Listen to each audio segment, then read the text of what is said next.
Les forêts couvrent 30% de la surface terrestre du globe.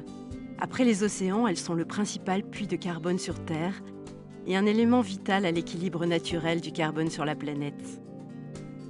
D'une manière globale, la déforestation continue à un rythme alarmant, mais celle-ci est principalement limitée aux forêts tropicales. En Europe, en 15 ans, entre 1990 et 2005, nos forêts ont augmenté d'une superficie égale à la taille de la Grèce. Et cette croissance continue à un rythme de 661 000 hectares par an, l'équivalent d'environ 3 terrains de football chaque heure du jour et de la nuit. Les forêts d'Europe permettent la capture du carbone et retiennent entre 150 et 200 milliards de tonnes de dioxyde de carbone, absorbant un demi-milliard de tonnes supplémentaires chaque année, soit environ 10% des émissions annuelles nettes de dioxyde de carbone du monde. Et elles produisent plus de 90% de tout le bois que nous utilisons en Europe.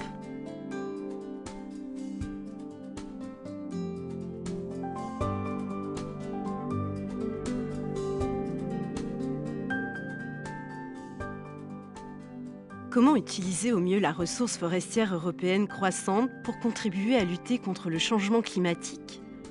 Utiliser davantage de bois. Les arbres croissent par photosynthèse. Durant leur croissance, ils absorbent le dioxyde de carbone et produisent de l'oxygène. Lorsque les arbres sont récoltés, la plus grande partie du dioxyde de carbone emmagasiné dans les arbres reste stockée dans les produits en bois. Comme les forêts européennes continuent de croître, le carbone stocké dans les produits en bois constitue un gain supplémentaire évident.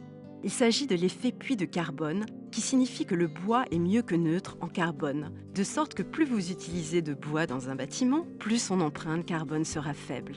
En Europe, le stockage du carbone par les produits en bois évite le rejet de plus de 220 millions de tonnes de dioxyde de carbone dans l'atmosphère, un montant qui augmente d'environ 20 millions de tonnes par an à mesure que le volume de produits en bois augmente.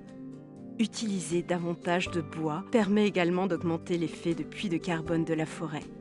En effet, les arbres arrivés à maturité, absorbant moins de dioxyde de carbone, sont remplacés par de nouveaux arbres vigoureux, comme la loi l'impose en toute l'Europe, et qu'un marché prospère encourage les investissements dans une croissance future.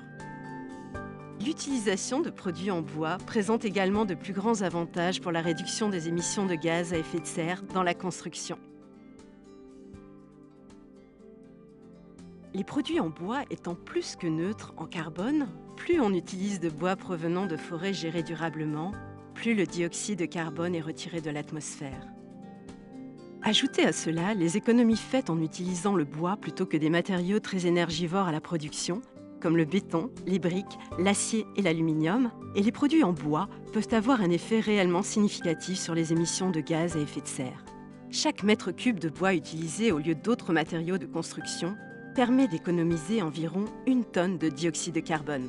Le bénéfice carbone des produits en bois peut être accru en prolongeant la vie du produit grâce à un bon design et un entretien régulier, en réutilisant les produits comme les palettes, les revêtements de sol, les panneaux et les poutres, en recyclant et en utilisant les déchets de bois et le bois en fin de vie comme biocombustible neutre en carbone. Le bois est la solution naturelle pour des constructions à faible empreinte carbone. Un indicateur carbone a été développé par le Centre d'Édimbourg pour la gestion du carbone afin d'identifier les économies en carbone en fonction de matériaux différents. Une maison individuelle en briques et parpaings de béton avec 3 chambres a une empreinte de carbone de 20 tonnes de CO2. Rien qu'en remplaçant les parpaings en béton par une ossature bois, on économise 3 tonnes.